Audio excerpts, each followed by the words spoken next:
ನಮ್ಮ ಪೊಲೀಸ್ಗೆ ಮಾಹಿತಿ ಬಂತು, ಒಂದು ಮನೆಯಲ್ಲಿ ಬೆಂಕಿ ಬಿದ್ದಿತ್ತು. ಬಟ್ ನೋಡಿದರೆ ಕೆಳಗಡೆ ಗೋಡೌನ್ ಇದೆ, ಮೇಲೆ ಫಸ್ಟ್ ಸೆಕೆಂಡ್ ಥರ್ಡ್ ಫ್ಲೋರಲ್ಲಿ ಕೆಲವರು ವಾಸ ಮಾಡ್ತಾಯಿದ್ರು. ಇಲ್ಲಿವರೆಗೆ ನಮ್ಮ ಫೈರ್ ಅವರು ತಕ್ಷಣ ಬಂದು ಮತ್ತು ಪೊಲೀಸ್ ಅವರು ಸೇರಿ 2 ಡೆಡ್ ಬಾಡಿ ಸಿಕ್ಕಿದೆ. ಇನ್ನೂ ಮೇಲೆ ಒಂದು ಟಾಪ್ ಫ್ಲೋರ್ ಥರ್ಡ್ ಫ್ಲೋರ್ ಸ್ವಲ್ಪ ಕಷ್ಟ ಆಗ್ತಾಯಿದೆ, ಯಾಕೆಂದರೆ ತುಂಬ ಬೆಂಕಿ ಮತ್ತು ಹೊಗೆ ಇದೆ. ಪೊಲೀಸ್ ಮತ್ತು ಫೈರ್ ಅವ್ರದ್ದು ಎಲ್ಲ ಸೀನಿಯರ್ ಆಫೀಸರ್ಸ್, ಫೈರ್ ಟೆಂಡರ್ಸ್ ಎಲ್ಲ ಯೂಸ್ ಮಾಡಿದ್ದಾರೆ. ಅವರು ಬೆಳಿಗ್ಗೆ 3-3:30 ಇಲ್ಲಿವರೆಗೆ ಕಂಟ್ರೋಲ್ಗೆ ಬಂದಿದೆ, ಫೈರ್ ಕಂಟ್ರೋಲ್ಗೆ ಬಂದಿದೆ. ಆದರೆ ಒಂದು ಬ್ಲ್ಯಾಕ್ ಬ್ಲಾಕ್ ಮಾಡಲಿಕ್ಕೆ ಆಗ್ತಾಯಿದೆ, ಯಾಕೆಂದರೆ ಎಲ್ಲ ಕಡೆಯಿಂದ ಲಾಕ್ ಆಗಿದೆ ಅದು. ಮತ್ತು ಸ್ವಲ್ಪ ಬೆಂಕಿ ಜಾಸ್ತಿ ಆಗೋದಕ್ಕೆ ಹೀಟ್ ಮತ್ತು ಹೊಗೆ ಜಾಸ್ತಿ ಇದೆ. ಅದನ್ನು ಇವತ್ತು ಈಗ ಅರ್ಧ ತಾಸಲ್ಲಿ ಆಗುತ್ತೆ ಅಂತ ನಮಗೆ ಹೇಳ್ತಾರೆ. ಒಂದು ಅನುಮಾನ ಇದೆ, ಅಲ್ಲಿ ಕೆಲವರು ಇರ್ಬೋದು, ಬಟ್ ಸ್ಪಷ್ಟವಾಗಿ ನಮಗೆ ಗೊತ್ತಿಲ್ಲ. ಇಲ್ಲಿವರೆಗೆ 2 ಡೆಡ್ ಬಾಡಿ ಸಿಕ್ಕಿದೆ.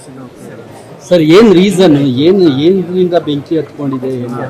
ನೈಟ್ 2:30 ಬಂದಿದೆ. ಅವ್ರಿಗೆ ಒಂದು ಶಬ್ದ ಗೊತ್ತಾಯಿತು. ಬಟ್ ಮೋಸ್ಟ್ ಪ್ರಾಬಬ್ಲಿ ಇದು ಶಾರ್ಟ್ ಸರ್ಕ್ಯೂಟ್ ಆಗಿರ್ಬೋದು. ಆದರೆ ಇದು ಫೈರ್ ಸೀನಿಯರ್ ಆಫೀಸರ್ ಬರ್ತಾರೆ, ಅವರು ಹೇಳ್ತಾರೆ ಮತ್ತು ಹೇಳ್ತಾರೆ.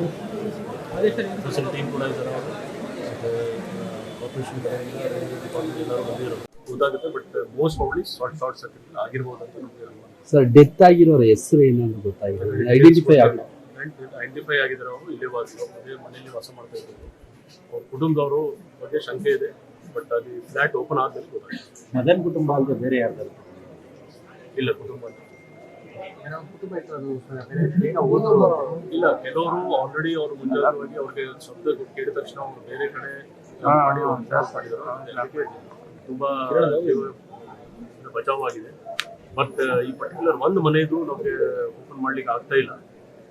ಕೆಳಗಡೆಯಿಂದ ಓಪನ್ ಮಾಡ್ಕೊಂಡು ಮೇಲೆ ಹೋಗಿದ್ದಾರೆ. ಈಗ 3rd ಫ್ಲೋರ್ದು ಓಪನಿಂಗ್ ಬಾಕಿ ಇದೆ.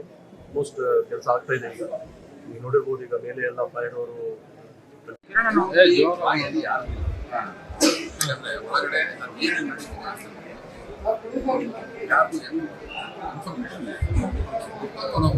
ಲೋಗೋ ಒಂಚೂರು ಸೈಡ್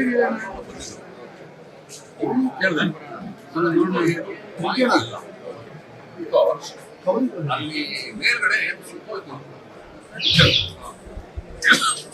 ಈಗಿರೋ ಮಾಹಿತಿ ಫುಲ್ 5 ಜನ ಹೋಗಿದ್ದಾರೆ. ಅದರಲ್ಲಿ 2 ಬಾಡಿ ಹೋಗಿದೆ.